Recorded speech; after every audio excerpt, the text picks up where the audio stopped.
Estamos listos ya para iniciar nuestra clase de hoy, estudio bíblico, Panorama del Nuevo Testamento.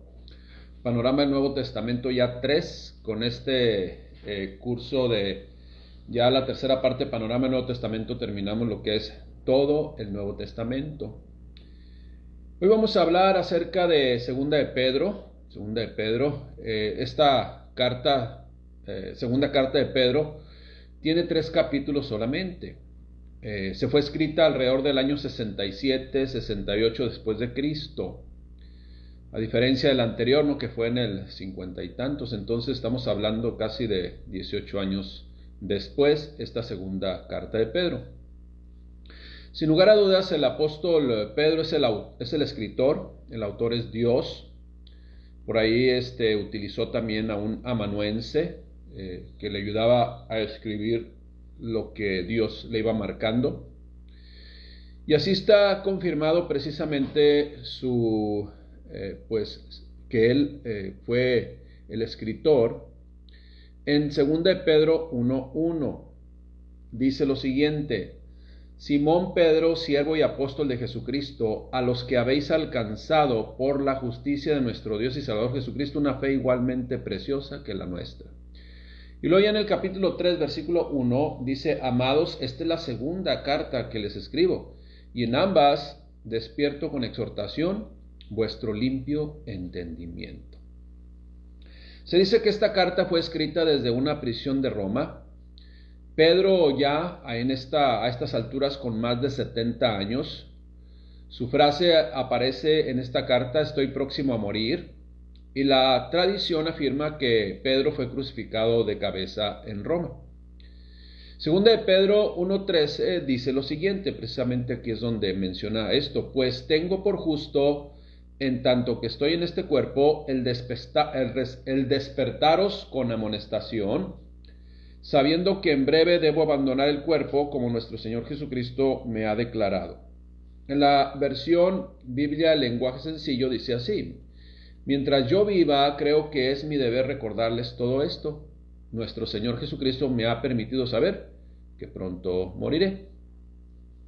Destinatarios de esta carta, de esta segunda carta. La expresión, fíjese, a los que habéis alcanzado, se refiere precisamente a los mismos destinatarios que recibieron la primera carta, ¿sí? Y que eran los destinatarios que mencionamos la semana pasada, pues judíos y también gentiles convertidos a Cristo. No se define en forma clara y precisa en la carta quiénes son los destinatarios, aunque las frases, fíjense, igual que, porque dice que les escribió la segunda carta, por eso se deduce. Pero aquí en esta carta solamente menciona lo siguiente: una fe igualmente preciosa que la nuestra, mencionada en el capítulo 1, versículo 1, y también haber huido de la corrupción que hay en el mundo. En 1:4 sugiere pues un auditorio predominantemente gentil, convertido, o sea, habiendo huido de la corrupción que hay en el mundo. Así que el apóstol Pedro, con estas afirmaciones, parece conocerlos de forma íntima y cercana desde hace ya mucho tiempo. Así lo establece el 1:12 y 13 y 3:1, que ya lo leímos.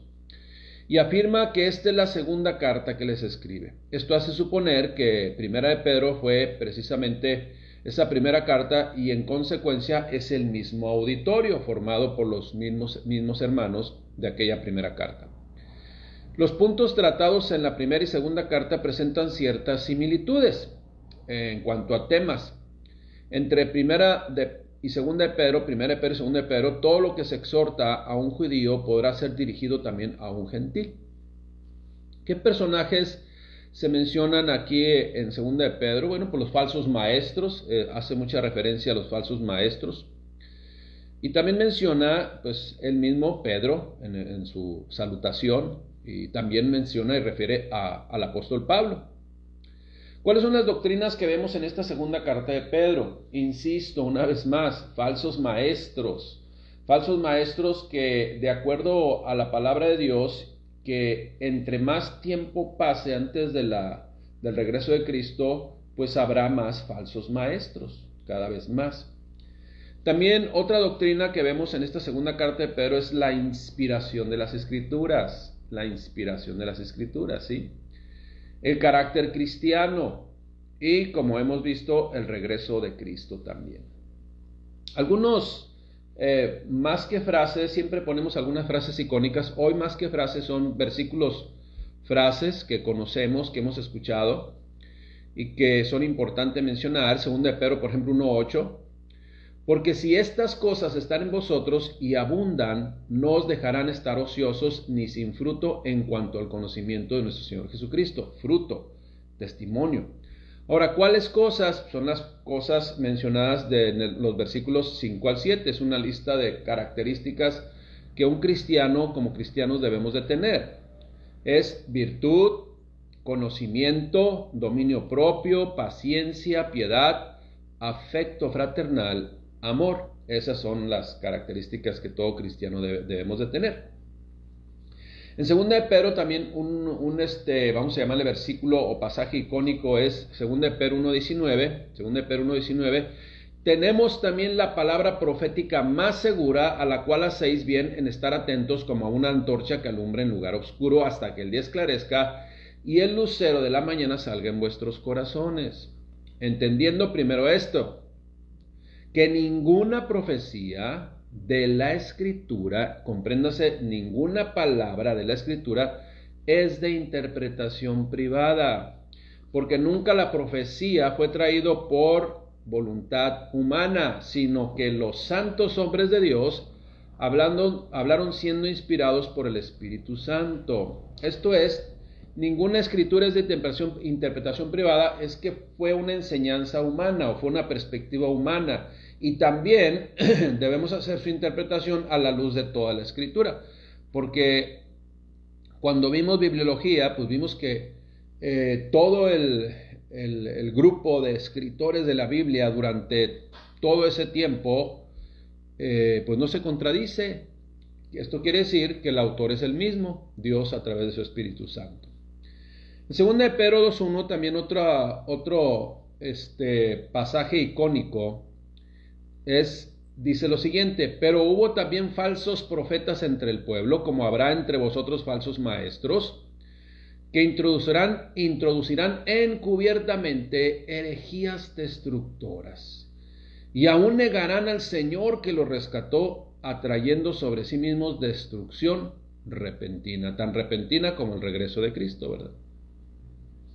Segunda de Pedro 2:17 hace referencia a ello, lo vamos a leer más en el contexto. Dice: estos son fuentes sin agua y nubes empujadas por las tormentas o por la tormenta. Segunda de Pedro 2:22, haciendo alusión también a los falsos profetas: pero les ha acontecido lo del verdadero proverbio: el perro vuelve a su vómito y la puerca lavada a revolcarse en el cieno. Esto es, ¿por qué habla tan fuerte contra estos personajes? Pues porque conocen la palabra de Dios, conocieron la palabra de Dios, tergiversaron la palabra de Dios. ¿Para qué? Para obtener muchas veces beneficios personales. Entonces tengamos cuidado con eso, ¿no? Segunda de Pedro 3:3, otro pasaje icónico, vamos a llamarle así: sabiendo primero esto, insiste en lo mismo, que en los postreros días vendrán burladores, andando según sus propias concupiscencias y diciendo: ¿dónde está la promesa de su advenimiento? Pues no que venía Cristo, pues. Porque desde el día en que los padres durmieron, todas las cosas permanecen así como desde el principio de la creación. Esto es, pues siempre han dicho que Cristo viene, y Cristo viene, y Cristo viene, y no viene, pues te está esperando a ti, por eso pues. Esa es la realidad. Segunda de Pedro 3:9, un versículo icónico también: el Señor no retarda su promesa. ¿Se fija? Le está esperando. Según algunos la tienen por tardanza, sino que es paciente para con nosotros, no queriendo que ninguna perezca, sino que todos procedan al arrepentimiento. Ese es el deseo del corazón de Dios. Segunda de Pedro 3:13, pero nosotros esperamos según sus promesas cielos nuevos y tierra nueva, en los cuales mora la justicia. ¿La justicia de quién? La justicia de Dios. Vamos a entrar ahora pues al bosquejo general que hacemos de cada semana de cada libro. de esta segunda de Pedro, esta segunda carta de Pedro, en donde se abordan temas pues muy duros, muy directos, principalmente para aquellos falsos maestros, para aquellos que pues conocen la escritura, pero para su propio beneficio, ¿no? Y tergiversando todo. Tengamos cuidado, ¿no? Tengamos cuidado de ello. Vamos para comenzar pues con el capítulo 1, voy a leer la salutación completa. Dice Simón Pedro, siervo y apóstol de Jesucristo, a los que habéis alcanzado por la justicia de nuestro Dios y Salvador Jesucristo, una fe igualmente preciosa que la nuestra. Esto es también a los gentiles, ¿verdad? Gracia y paz os sean multiplicadas en el conocimiento de Dios y de nuestro Señor Jesucristo. Cuando conocemos más de Cristo, cuando conocemos más del Padre Celestial, obviamente va a haber gracia y paz hecha realidad en nuestras vidas y grandes bendiciones. Aborda rápidamente en 1 Pedro 3 el carácter cristiano. Pongamos atención porque eso debe ser en cada uno de nosotros. Acuérdense, estamos hoy hablando del 2 de Pedro. Como todas las cosas que pertenecen a la vida y a la piedad nos han sido dadas por su divino poder, mediante el conocimiento de aquel que nos llamó por su gloria y excelencia, por medio de las cuales, todas esas promesas, ¿verdad? Por medio de las cuales nos ha dado preciosas y grandísimas promesas, para que por ellas llegases a ser participantes de la naturaleza divina. Dios compartió con nosotros su voluntad. ¿Qué más promesa tenemos nosotros de estar en la certidumbre de que estamos en el verdadero y en la palabra del verdadero? Y luego es cuando dice, habiendo oído de la corrupción que hay en el mundo a causa de la concupiscencia. Concupiscencia es maldad. Vosotros también, poniendo toda diligencia, siendo diligentes en todo. Y eso se logra con estas características, ¿verdad? ¿Cuáles son? Las que vienen ahí. Virtud, conocimiento, dominio propio, paciencia, piedad, afecto fraternal, amor. Y menciona en el contexto que quien no está dotado de estos elementos, pues son necesarios como fruto de un cristiano. Entonces, Dios nos dota de ellos. Rápidamente se va a ver el cristiano y el no cristiano, el creyente y el no creyente, el creyente verdadero y el religioso. Esa es la realidad.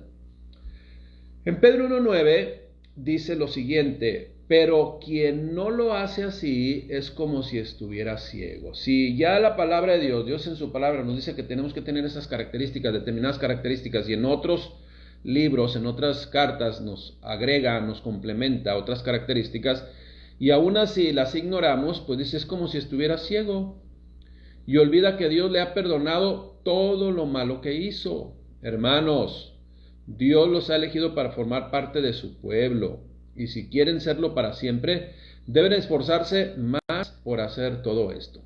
De este modo, nunca fracasarán en su vida cristiana. Y Dios, fíjese, con gusto les dará la bienvenida en el reino de nuestro Señor y Salvador Jesucristo, quien reina para siempre. Por eso yo les seguiré recordando siempre todo esto, aun cuando ya lo saben y siguen creyendo en la verdad que les enseñaron. Dice, yo seguiré recordando, acordándoles esto. Mientras yo viva, reitera, creo que es mi deber recordarles todo esto. Nuestro Señor Jesucristo me ha permitido saber que pronto moriré, pero yo haré todo lo posible para que ustedes recuerden esos consejos aún antes y después de mi muerte. ¿Qué le parece? Eso es el propósito de Dios para con todos nosotros, ahora en este caso por medio del apóstol Pedro. ¿Qué es lo que está hablando en este mismo pasaje, en este mismo capítulo 1? Si vemos el contexto, habla de la gloria de Cristo y la palabra profética. ¿Qué es lo que dice, no? Bueno, toma el tema del poder y la venida del regreso de Cristo, o del segundo advenimiento de Cristo también. En algo similar nos muestra este capítulo 1, en algo similar a la transfiguración de la cual fue precisamente testigo el apóstol Pedro, por eso lo mencionó. Acuérdense que él fue testigo de la transfiguración de Cristo allá se nos narra en Mateo capítulo 17. Entonces por eso habla él de un segundo advenimiento vamos a decir, en Cristo glorificado, en un Cristo muy diferente al que vino por primera vez. ¿Cómo se presentará? ¿Sí? En su poderío, ahora sí. Y esto precisamente confirmó las escrituras en el Antiguo Testamento. Quienes profetizaron la venida de nuestro Cristo por primera vez, pues ahora el mismo Cristo dijo que regresaría por su iglesia. Sin embargo, los falsos maestros negaban esto. Decían, pues, ¿dónde está el advenimiento de tu Señor? También este capítulo hace referencia al lucero de la mañana. ¿Y quién es el lucero de la mañana? Jesucristo. Ahora, no confundir con aquel pasaje bíblico que dice, ¿cómo caíste del cielo, ¿sí? Lucero, hijo de la mañana? Así se refiere a Satanás. Por eso hay que estar bien informados en la palabra de Dios, porque por una sola frase, por el contexto, tenemos que ver a quién se está refiriendo. Tengamos cuidado, seamos estudiosos serios de la palabra de Dios y no vayamos a caer en confusión. Entonces, cuando hace referencia a Cristo como el lucero de la mañana, precisamente hace referencia a un signo mesiánico en el judaísmo. Entonces, eso es lo que dice, es lo que se menciona, cuando el día esclarezca.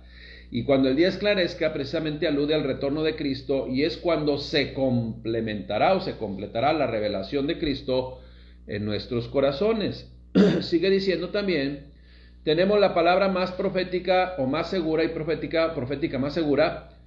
¿Por qué? Porque ninguna profecía de la Escritura es de origen privado, no es un pensamiento humano. Esto es de dónde deriva todo lo que vemos nosotros, usted y yo en la Escritura.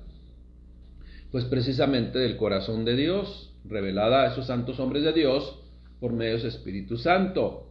Los profetas, pues, hablaron bajo la dirección del Espíritu Santo, y es lo mismo que está haciendo el apóstol Pedro, y es lo mismo que hizo el apóstol Pablo, Mateo, ¿sí? Los escritores de los evangelios, y todos los que Dios le permitió revelarles para que quedara por escrito la voluntad del Padre Celestial. Así es de que nadie puede, pues, decir que la palabra de Dios se contradice o que se puedan refutar o contradecir todo lo que nuestro Señor ha establecido.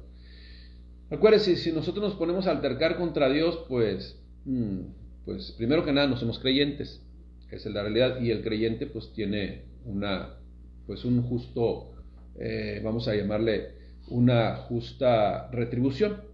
Todos vamos a tener una justa retribución. Entonces, quienes no tienen el Espíritu de Dios, pues rechazan la Escritura. Quienes no tienen el Espíritu Santo, pues obviamente dicen que la Escritura es escrita por seres humanos, por los hombres. Esa es la realidad. Y los falsos maestros y todo aquello que niega a Cristo, pues desechan la palabra profética tanto del Antiguo Testamento como del Nuevo Testamento.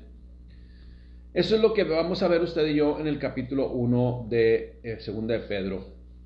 En el capítulo 2, otra vez, se hace referencia, ahora sí, toma directamente el punto de los falsos maestros, y dice lo siguiente, así dice, lo voy a leer literalmente, 2 de Pedro 2:1. En el pueblo de Israel, allá en el Antiguo Testamento, hubo también algunos que decían ser enviados por Dios, o sea, falsos profetas. Estoy leyendo ahora la traducción lenguaje actual. Pero no lo eran. Así también, entre ustedes, hoy en la actualidad, habrá quienes se crean maestros enviados por Dios sin serlo. Ellos les darán enseñanzas falsas y peligrosas. Ahora, iglesia, ¿cómo vamos a poder detectar, discernir si son o no son maestros fieles a la palabra de Dios? Primero que nada, teniendo el Espíritu Santo, conociendo la Escritura, conociendo la palabra de Dios.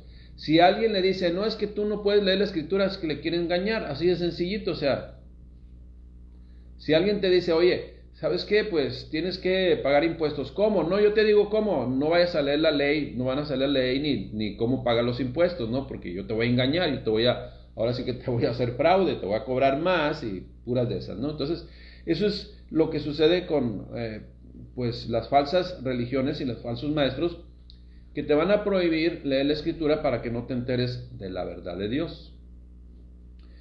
Por eso dice, por eso cuando ellos menos lo esperen serán destruidos por completo. ¿A quién se está refiriendo? A los falsos maestros, a los falsos profetas.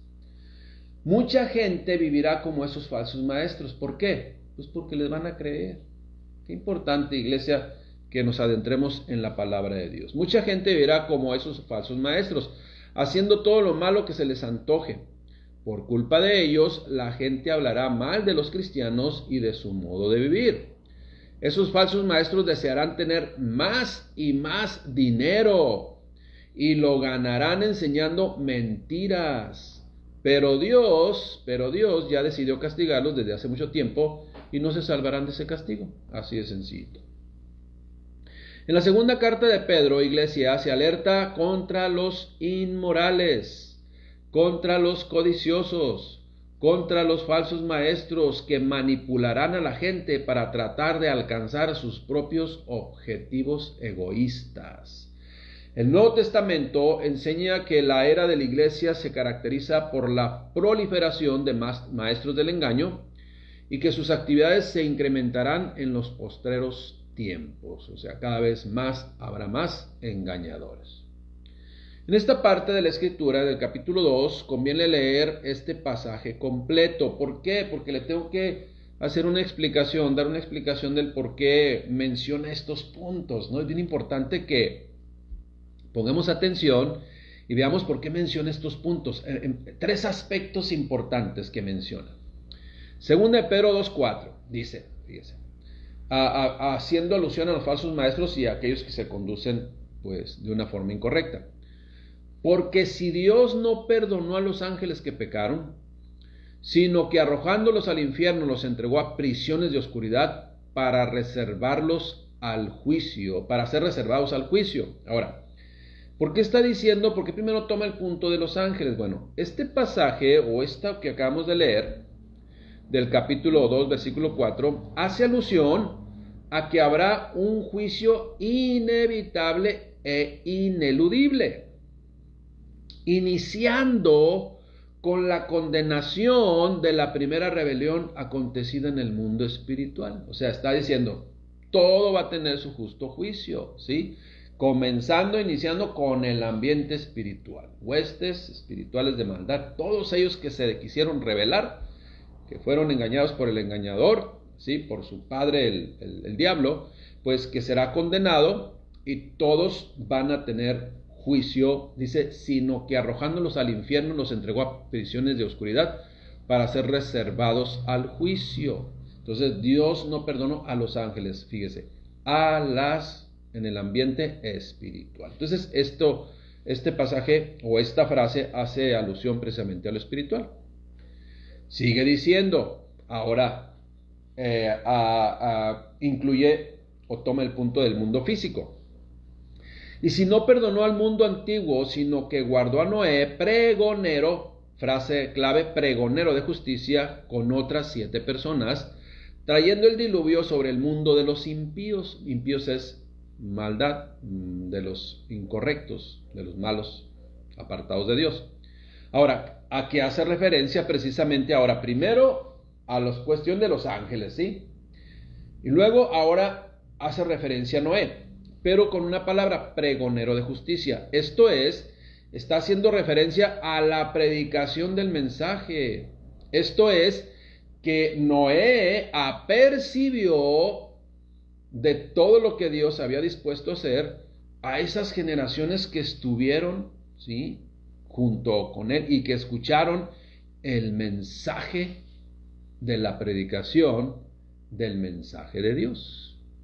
E inclusive en este tiempo también estamos en el mensaje, en la predicación del mensaje de Dios, al igual que en los días de Noé, porque va a venir ¿qué? Un diluvio espiritual llamado pues regreso de Cristo, en donde pues va a llevarse su iglesia, y entonces será el llorar y crujir de dientes. ¿Por qué? Porque va a venir se va a desatar ahora sí la maldad en este mundo, y entonces la gente pues va a padecer primero aquí y luego después eternamente. Segunda de Pedro 2:6, bueno, ya tomó a los ángeles, ya tomó al predicador Noé, que apercibió y se sigue apercibiendo con la propia escritura. En segunda de Pedro 2:6 dice, y si condenó por destrucción a las ciudades de Sodoma y Gomorra, reduciéndolas a cenizas y poniéndolas de ejemplo a los que habían de vivir impíamente. Y libró al justo Lot, abrumado por la nefanda conducta de los malvados.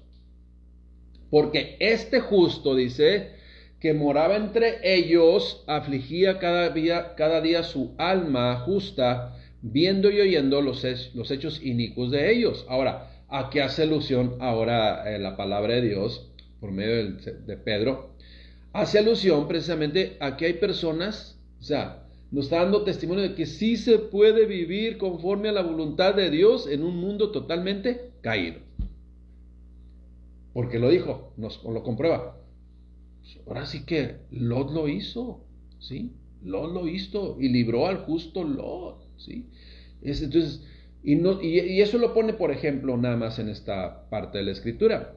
Pero lo logró Moisés, lo logró Abraham, lo logró muchos personajes en la historia, lo logró como ser humano, ¿verdad? Porque se despojó de su divinidad, lo logró nuestro Señor Jesucristo. Entonces, es lo que está diciendo, por eso pone esos 3 ejemplos, haciendo alusión precisamente y confirmando y reafirmando que habrá un justo juicio de Dios, una retribución justa a cada uno según lo que merece, en Cristo y fuera de Cristo. Entonces, a lo espiritual, los ángeles, aquel que predica la palabra de Dios y apercibe, si se convierte, gloria a Dios; si no se convierte, pues ¿qué hacemos? Lo sucedió con Noé y pues el diluvio les llegó a todos.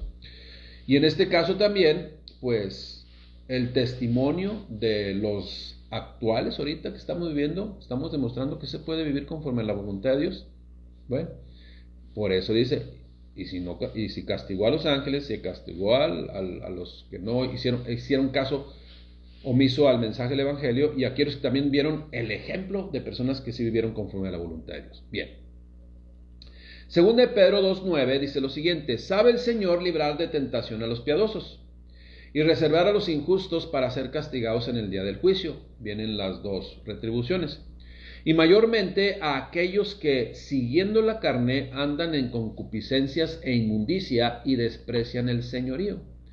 Atrevidos y contumaces, que no temen decir mal de las potestades superiores. Miren, hasta irrespetuosos. Mientras que los ángeles, que son mayores en fuerza y en potencia, no pronuncian juicio de maldición contra ellas delante del Señor. Fíjense, ni los ángeles.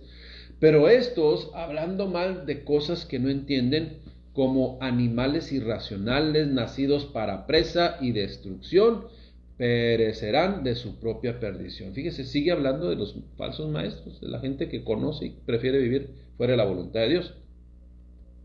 Recibiendo el galardón de su injusticia, o sea, su justa retribución. Recibiendo el galardón de su injusticia, ya que tienen por delicia del gozar de los deleites de cada día. Estos son inmundicias y manchas, quienes aún, mientras comen con vosotros, se recrean en sus errores. Tienen los ojos llenos de adulterio, no se sacian de pecar, seducen a las almas inconstantes. O sea, aquellos que, pues, saben la escritura. ¿Has leído la escritura? ¿Cuántos años tienes de cristiano? No, pues 6. ¿Y cuántas veces has leído la escritura? No, pues ya leí 4 versículos hoy nada más. Ya inicié, pero como me dijo una persona una vez, ya estoy leyendo Géminis, me dice, ya estoy leyendo Géminis. Oh, quérale, órale.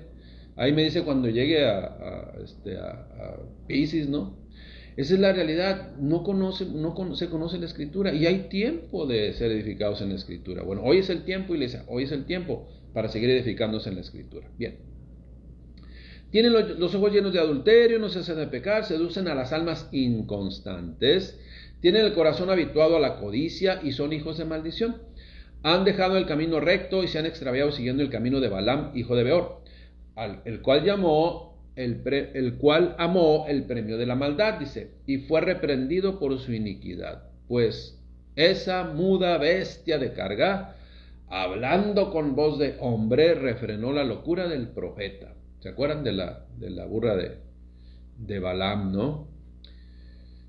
Estos son fuentes sin agua y nubes empujadas por la tormenta, para los cuales la más densa oscuridad está reservada para siempre. Pues hablando cosas infladas y vanas, seducen con concupiscencias de la carne y disoluciones a los que verdaderamente habían huido de los que viven en error. Les prometen libertad, sigue hablando de los falsos maestros, les prometen libertad y ellos mismos son esclavos de corrupción.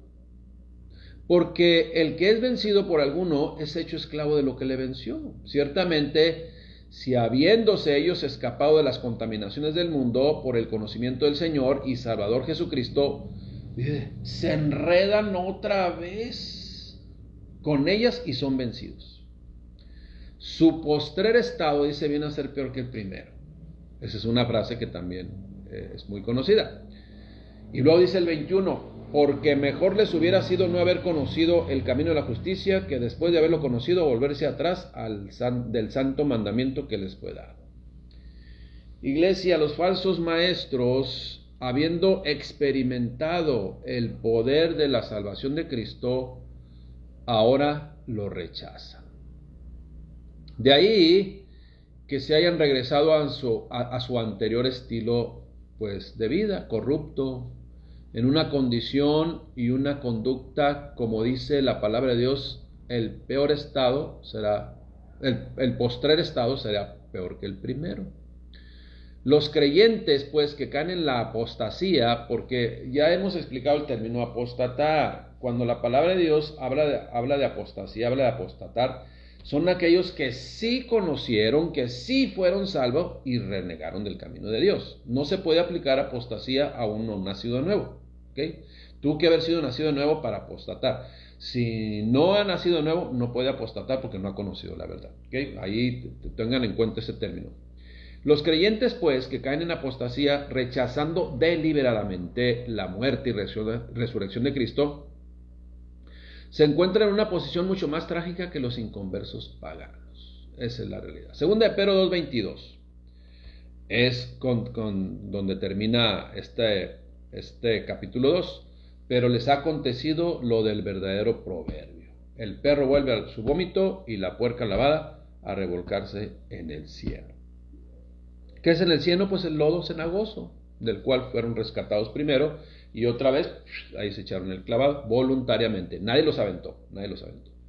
Capítulo 3. El día del Señor vendrá. Este es el tema del capítulo 3. El día del Señor vendrá. Ahora, ¿qué sucede en la actualidad, iglesia? El mundo se autoterapea. ¿Cómo se autoterapea? Bueno, primero diciendo que no hay Dios. No hay Dios, yo no creo nada de eso. Luego otros dicen, pues sí, todo lo que me dices es verdad, pero no es para mí, la verdad no es para mí, no es mi tiempo, a ver cuándo, ¿verdad? No es mi tiempo. Y todos estos argumentos son precisamente una autoterapia para rechazar o no querer creer en lo que Dios ha establecido. O sea, no me conviene creer, es lo que prácticamente dicen. ¿Sabes qué?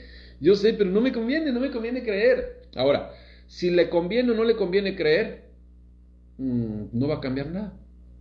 No cambia nada. Lo que Dios estableció, pues se va a consumar. No podrá nadie cambiar lo que viene en el tiempo destinado por Dios Padre, aunque sea el ateo más ateo de todos los ateos. O sea, la palabra de Dios se va a cumplir en ese ateo. Esa es la realidad. En este último capítulo de 2 de Pedro toma este tema, a lo cual hay que poner mucha atención y considerar sin lugar a dudas. O sea, hay que tomarlo con importancia, ahora sí que relativa, ¿no? Bien maximizando. ¿Por qué? Porque el día del Señor será el juicio de Dios para todo el mundo.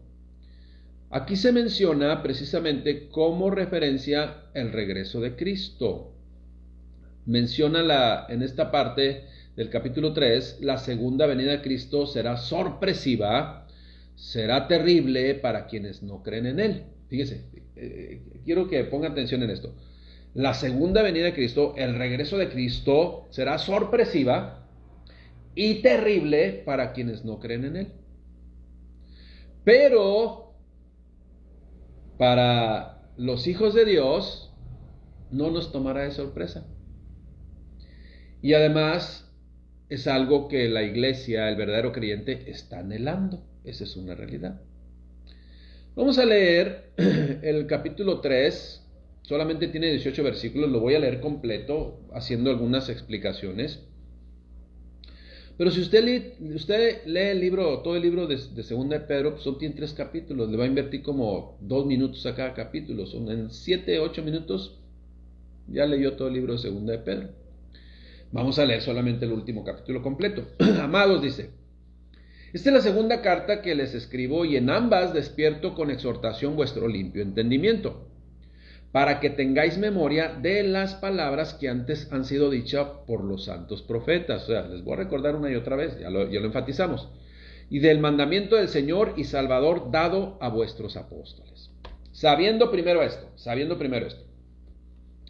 que en los postreros días, en los últimos días, vendrán burladores andando según sus propias concupiscencias y diciendo y burlándose. ¿Dónde está la promesa de su advenimiento? Ahí está. Ya desde que nací, me acuerdo que tenía 6, 7 años, ya viene Cristo y ya viene Cristo. ¿Y dónde está? Como le digo, te está esperando nada más, te está esperando que te conviertas. Sabiendo primero esto, que en los postreros días vendrán burladores andando según sus propias concupiscencias y diciendo ¿dónde está la promesa de su advenimiento? Porque desde el día en que los padres durmieron, todas las cosas permanecen así como desde el principio de la creación. Así es su argumentación. Ahora, ¿cuántos de nosotros hemos dicho u oído, a lo mejor decíamos antes, dicen que se va a acabar el mundo y no se acaba? Pero, precisamente, consideremos que muchas de estas afirmaciones, acuérdense, muchas de estas afirmaciones que dicen el mundo se va a acabar el año 2000 o que se va a acabar en 1913, no sé dónde, que en 1940 y tantos, o que en el 2000, ¿qué? En el 2020, ¿no? Algo así, ¿no? 2020, no existe el 2020, no, el 12-12-12 creo era. El 12 de diciembre del 2012, ya se va a acabar porque se cumple todo. Iglesia, todos los que dijeron esto son falsos maestros, esa es la realidad. O sea, y muchos de ellos, se dice, bueno, usted búsquele, investíguele por ahí. Muchos de ellos lo único que hicieron era, algunos que ponían unos espectaculares grandotes así, que creo que lo hacen cada cierto tiempo, para que la gente se le olvide, crean vamos a decir temor, pero temor no de Dios, sino miedo de las circunstancias. Y entonces piden donativos y eso ahí está. Lo único que hacen es comercian también con la ignorancia de la gente, ¿no? Entonces, esos que han dicho que ya se va a acabar el mundo, que le ponen una fecha exacta, pues son mentirosos, son los falsos maestros. O sea, uno de los factores del falso maestro es inventa sus propias cosas para sus propios beneficios.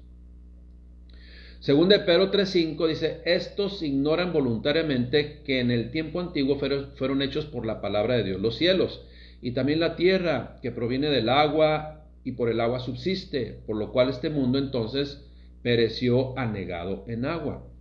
Esto es, está un poquito, la versión Reina Valera está un poquito aquí confusa para entender este punto, pero se los explico simple y sencillamente de la siguiente forma. Parafraseando, dice, esa gente no quiere darse cuenta de que hace mucho tiempo Dios creó los cielos y la tierra y que con una sola orden separó la tierra de los mares. O sea, Dios tiene el control de todo. Además, despuesito, ¿verdad? En el diluvio, Dios usó el agua del diluvio para destruir el mundo en esa época. Pero con ese mismo poder, porque está corroborado que fue un hecho real el diluvio, ha dado la orden de que en el momento indicado los cielos y la tierra que ahora existen sean destruidos, pero ahora con fuego. Serán quemados el día en que Dios juzgue a todos y destruya a los que andan haciendo maldad. Así son los designios de Dios. Según de Pedro 3:7 dice lo siguiente, pero los cielos y la tierra que existen ahora están reservados por la misma palabra, guardados para el fuego del día del juicio y de la perdición de los hombres impíos. Mas, oh amados, iglesia, no ignores esto, que para el Señor un día es como 1000 años y 1000 años como un día. Ahora, yo quiero hacer un comentario con respecto a esta frase. Para el Señor un día es como 1000 años y 1000 años es como un día. Entonces muchos que se hacen un poquito ahí, que les gustan los números, empiezan a sacar conclusiones de los 1000 años y 1000 años. O sea que si dice que fueron 1000 años, entonces es un día. Y empiezan a sacar conclusiones así para la segunda venida de Cristo o para otras situaciones. No, iglesia, no es eso. Que no nos engañe nadie, que venga un falso maestro y nos engañe con esto. Esta frase de para el Señor un día es como 1000 años y 1000 años es como un día, esta frase hace referencia a que los tiempos de Dios son diferentes a los tiempos del hombre. O sea, no se miden con la misma, vamos a decir, con la misma pauta. ¿Sí? No se miden con la misma pauta, no. De ninguna manera son para hacer cálculos de 1000 y un día y todo eso. No. Acuérdense que, o no olvidemos la diferencia entre el Cronos y el Kairos. Precisamente hace referencia a esto. El Cronos es el tiempo. Por ejemplo, ahorita son las 7:41. Ya voy a terminar. Son las 7:41, ya voy a terminar. Es el Cronos. Pero para Dios no existe este tiempo. No pasa el tiempo. Él es infinito. Entonces, lo que está diciendo que para el Señor un año es como un día, 1000 años es como un día y un día es como 1000 años, está refiriéndose precisamente a que los tiempos de Dios son diferentes a nuestros tiempos. Para Él no hay tiempo, ¿sí? Él decide y Él puede decir, ok, mañana, por decirlo, mañana vamos a hacer esto. Y mañana para Él a lo mejor puede ser 200 años. Esa es la realidad. Entonces, el tiempo de Dios y el tiempo del ser humano son se miden sobre pautas diferentes, muy diferentes. Pero, pues aquí está una promesa bien interesante para todos aquellos que no han decidido, pues, rendir su corazón a Cristo. El Señor no retarda su promesa, según algunos la tienen por tardanza, y a lo mejor ya dicen, no que ya viene Cristo, sino que es paciente para con nosotros, no queriendo que ninguno perezca, sino que todos procedan al arrepentimiento. Aún hay tiempo. ¿Pero cuánto tiempo? No lo sabemos, pero aún hay tiempo. ¿Cuál es el tiempo? Para que las personas se conviertan de todo su corazón y dejen de andar sufriendo por las inclemencias del entorno que les está angustiando a muchos. Bueno, hoy es el día de la conversión. Hoy es el día de la conversión. Dios le está esperando. Conviértase de todo su corazón. Si oyes hoy atentamente su voz, pues no desistas, no endurezcáis vuestra cerviz, sino reconozcamos nuestra necesidad del Padre Celestial. En el versículo 10 dice, pero el día del Señor vendrá como ladrón en la noche. ¿Cómo es como ladrón en la noche? O sea, el ladrón dice, hoy viene a hacer maldad. No, hace la analogía como ladrón en la noche. ¿Cómo viene el ladrón? Pues no te vas a dar cuenta, intempestivamente, cuando menos lo esperas. Pero el día del Señor vendrá como ladrón en la noche, en el cual los cielos pasarán con grandes estruendos. O sea, fíjese qué va a pasar de ahí en enseguida. Y los elementos ardiendo serán deshechos, y la tierra y las obras que en ella están serán quemadas, puesto que todas estas cosas han de ser deshechas. Dice, ¿cómo no debéis vosotros andar en santa y piadosa manera de vivir, esperando y apresurando para la venida de Dios, en el cual los cielos, encendiéndose, serán deshechos, y los elementos siendo quemados se fundirán? O sea, lo que está diciendo que ese día, cuando retorne Cristo por su iglesia, ese día los cielos serán destruidos por el fuego y los elementos se retirarán con el calor de las llamas, y empezará algo totalmente fuera o atípico a lo que el mundo conoce. Versículo 13, pero nosotros los creyentes esperamos, según sus promesas, cielos nuevos, tierra nueva, en los cuales mora la justicia. La justicia del hombre no, la justicia de Dios, la justicia del Padre Celestial, perfecta. Palabras finales, despedida. Por lo cual, oh amados, estando en espera de estas cosas, procuren con diligencia ser hallados por Él, ¿por quién? Por Dios, sin mancha e irreprensibles en paz. Y tened entendido que la paciencia de nuestro Señor es para salvación. Es ¿Para qué la paciencia de Dios? ¿Por qué el Señor ha retardado su promesa? Pues para salvación, como también dice, y hace referencia el apóstol Pedro al apóstol Pablo, como también nuestro amado hermano Pablo, según la sabiduría que le ha sido dada, os ha escrito. Mire, casi en todas sus epístolas, hablando en ellas de estas cosas, entre las cuales hay algunas difíciles de entender, las cuales los indoctos, ¿quiénes son los indoctos? Los que no conocen, e inconstantes también, tuercen, como también las otras escrituras, para su propia perdición. Así que vosotros, oh amados, sabiendo de esto de antemano, guárdense, no sea que sean arrastrados por el error de los inicuos y caigáis de vuestra firmeza. Y apostaten lo que está diciendo. Mejor, antes bien, crezcan en la gracia y el conocimiento de nuestro Señor y Salvador Jesucristo. A Él sea la gloria, a Él sea gloria ahora y hasta el día de la eternidad. Amén. Termino con este comentario, iglesia. Segunda carta de Pedro. ¿Qué nos habla? Pues nos advierte acerca de los falsos maestros, nos advierte de sus falsas enseñanzas que cada vez serán más peligrosas. Pero por otro lado también esta carta nos alienta a seguir creciendo en el camino de la fe, que por decirlo así, escuche bien, que por decirlo así, es un antídoto, en contra del engaño. El conocer la palabra de Dios, el crecer en fe, el madurar en ese conocimiento de la palabra de Dios y obedecerla, es el antídoto en contra del engaño. Esta carta presenta una vez más una evidencia del regreso de Cristo, el cual dice llegará como ladrón en la noche, cuando menos se espera. Esto es, de una forma repentina. Sin embargo, para el creyente, esta situación, el regreso de Cristo, debe de estar y debemos estar esperándolo, velando en todo momento, siempre estar alerta en todo tiempo. ¿Por qué? Porque cuando venga, vendrá con el galardón. ¿Qué galardón? Una salvación tan grande que nos transportará a cielos nuevos y nueva tierra.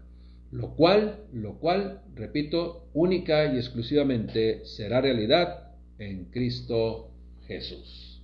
Segunda carta de Pedro. Qué bendición compartir y qué bendición recibir este mensaje tan claro, tan alentador y que nos apercibe muy claramente. Vamos a dar gracias a Dios y terminamos. Señor, gracias Padre por tu palabra.